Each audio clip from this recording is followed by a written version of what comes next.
Bienvenida o bienvenido a esta exploración de textos clave. Hoy abordamos un relato, de enorme influencia, la historia de las 10 plagas y el Éxodo. Nos basamos en los capítulos 7 al 12 del libro del Éxodo y también tenemos algún eco en el Salmo 78. Vamos a analizar fragmentos de estas fuentes. La idea es desentrañar los puntos cruciales de esta narrativa. El enfrentamiento entre Moisés y el faraón, la secuencia de calamidades, claro.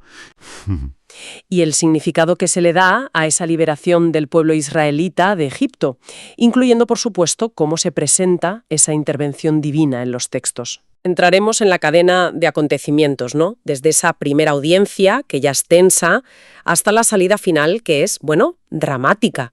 Y no solo las plagas en sí, que también, sino las reacciones que provocan, esas negociaciones que siempre fracasan y, muy importante, el propósito que el propio texto declara. ¿Por qué estas demostraciones de fuerza?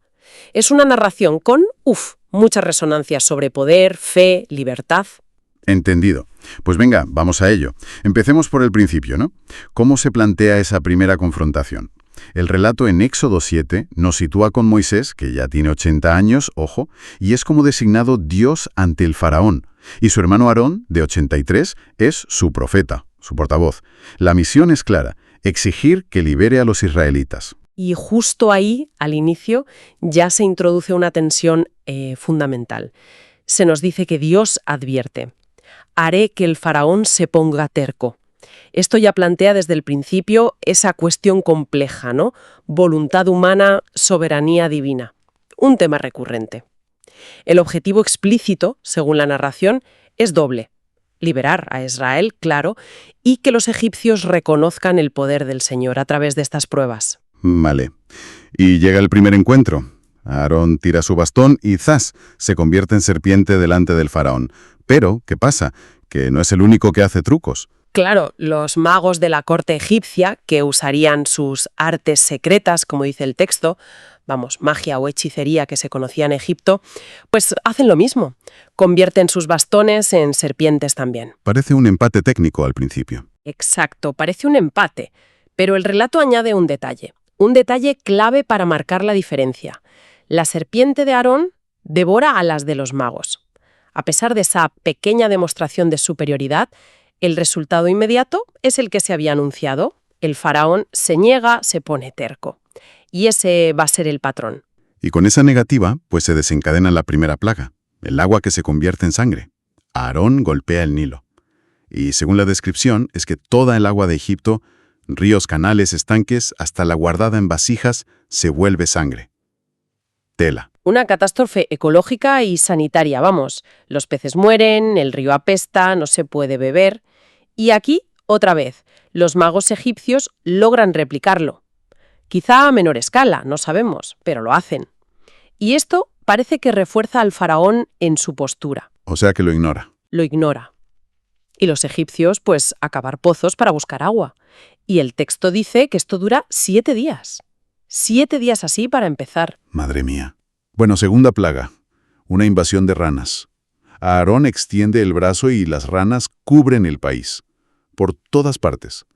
Casas, dormitorios, camas, hornos. ¡Qué agobio! Una imagen muy gráfica de caos total. Sí. Y de nuevo los magos lo imitan. Pero fíjate, añaden más ranas todavía. Pero aquí hay un cambio. El faraón se ve superado. Llama a Moisés y a Aarón y les pide que recen, que intercedan. Promete liberar al pueblo si quitan las ranas. Parece que cede. Parece. Moisés accede, ora, y las ranas mueren masivamente. Imagínate el olor. Pero en cuanto Faraón siente el alivio, ¿qué pasa? ¿Que se echa para atrás? Exacto. Rompe su promesa, se niega otra vez. El ciclo. Terquedad, plaga, promesa, alivio, terquedad. Se reafirma. Tercera plaga. Aquí el texto habla de mosquitos, o piojos, o jejenes, depende de la traducción. Aarón golpea el polvo, y estos bichos infestan a personas y animales por todo Egipto. ¿Y los magos?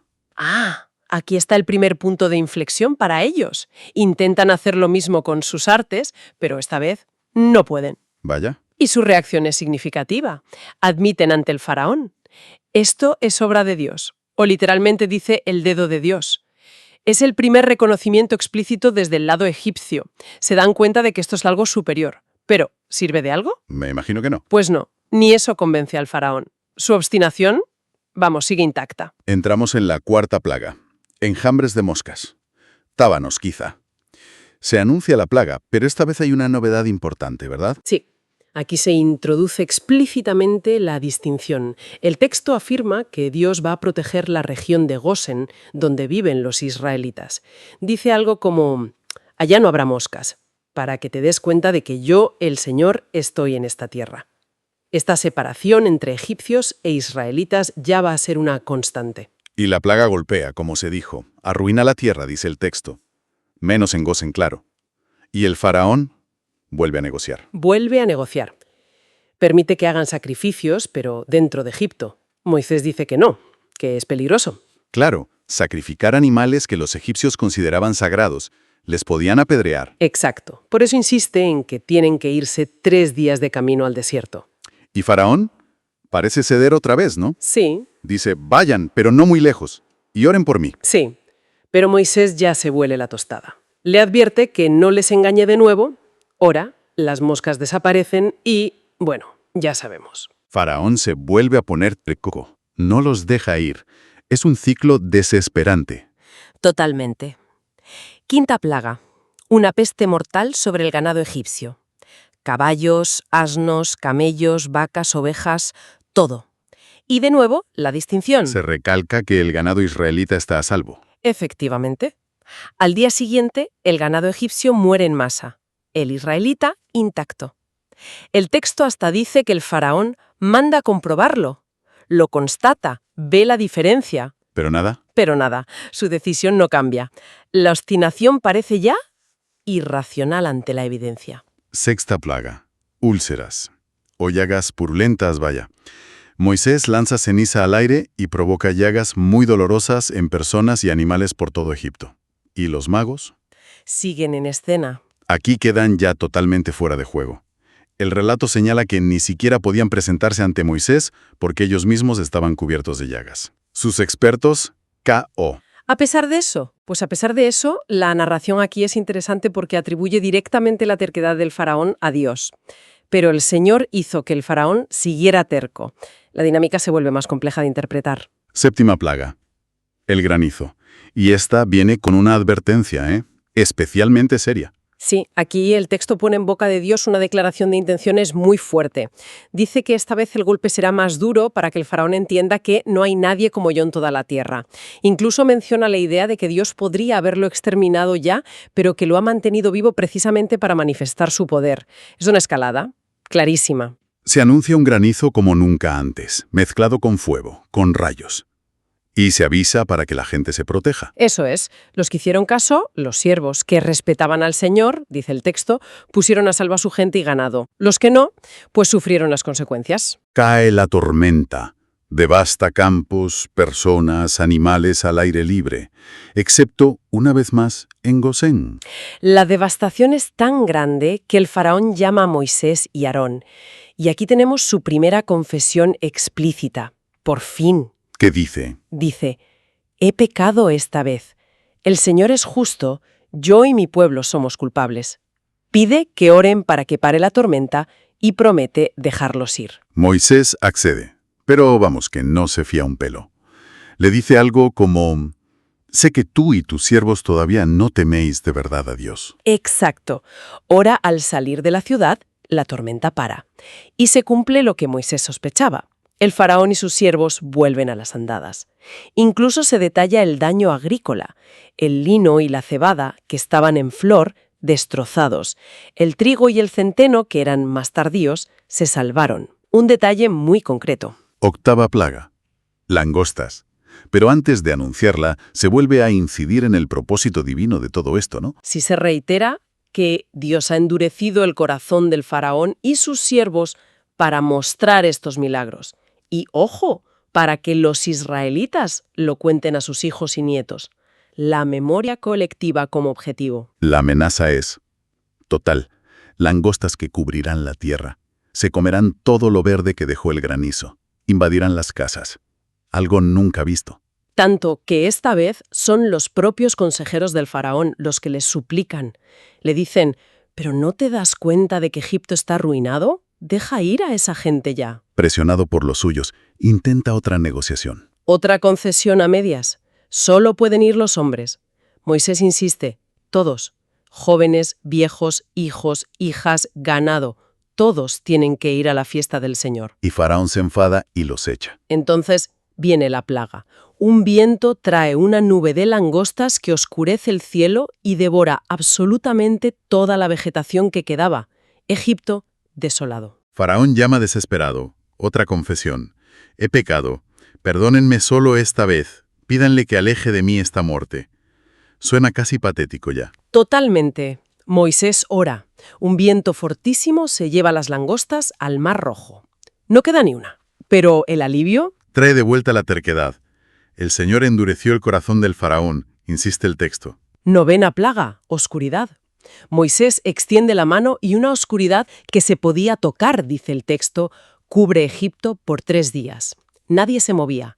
Nadie veía a nadie. Pero, crucialmente, todos los israelitas tenían luz en sus moradas. La separación es total, absoluta. Faraón llama a Moisés. Último intento. Último intento de negociar. Pueden ir todos, niños incluidos, pero tienen que dejar el ganado como garantía. Moisés se niega en redondo. Dice que necesitan los animales para los sacrificios y que no saben cuáles necesitarán hasta llegar allí. Exacto. Y la negativa del faraón es final. El texto vuelve a atribuirla al endurecimiento divino. Y la cosa acaba mal. Faraón expulsa a Moisés con una amenaza de muerte. No vuelvas a verme. El día que veas mi rostro, morirás. Y Moisés replica, bien dicho, no volveré a ver tu rostro. La ruptura es total, se acabó el diálogo. Uf, qué tensión. Y después de esto, antes de la 10ª plaga, viene un bloque importante de instrucciones, ¿verdad? Fundamental. Dios anuncia a Moisés la plaga final, la definitiva, la que provocará la expulsión. Pero antes da instrucciones. Primero, que los israelitas pidan oro y plata a sus vecinos egipcios, y dice que los egipcios se mostrarán favorables. ¿Como una especie de compensación, quizá? Podría interpretarse así. Y lo más importante, instituye el ritual de la Pascua, el Pesaj. Y es fascinante que el ritual se establezca antes del evento que va a conmemorar. ¿Cuáles son los elementos clave? A ver, se ordena tomar un cordero o cabrito sin defecto, por familia, el día 10 del mes. Vale. Sacrificarlo el día 14, al atardecer. Untar la sangre en los postes y en el dintel de las puertas de las casas. La sangre es la señal. Es la señal clave. Comer la carne esa misma noche, asada, con panes sin levadura y hierbas amargas. Y muy importante, comerlo deprisa, vestidos, listos para viajar. Preparados para salir pitando. Exacto. La sangre en la puerta es la señal protectora. Dios pasará de largo, de ahí viene Pascua, de Pasaj, pasar de largo por esas casas, cuando ejecute el juicio sobre Egipto. Y se establece como una ordenanza perpetua para siempre. El pueblo, dice el relato, obedece todas estas instrucciones detalladas. Y entonces llega la medianoche. A medianoche, tal como se había anunciado, golpea la 10ª plaga, la muerte de todos los primogénitos varones egipcios. El texto es muy explícito, desde el primogénito de Faraón, que se sentaba en el trono, hasta el primogénito del cautivo que estaba en la cárcel y todo primogénito de los animales. El Salmo 78 también lo recuerda muy crudamente. El efecto es inmediato y devastador, me imagino. Un clamor inmenso se levanta en Egipto, dice el texto, pues no había casa donde no hubiera un muerto. Terrible.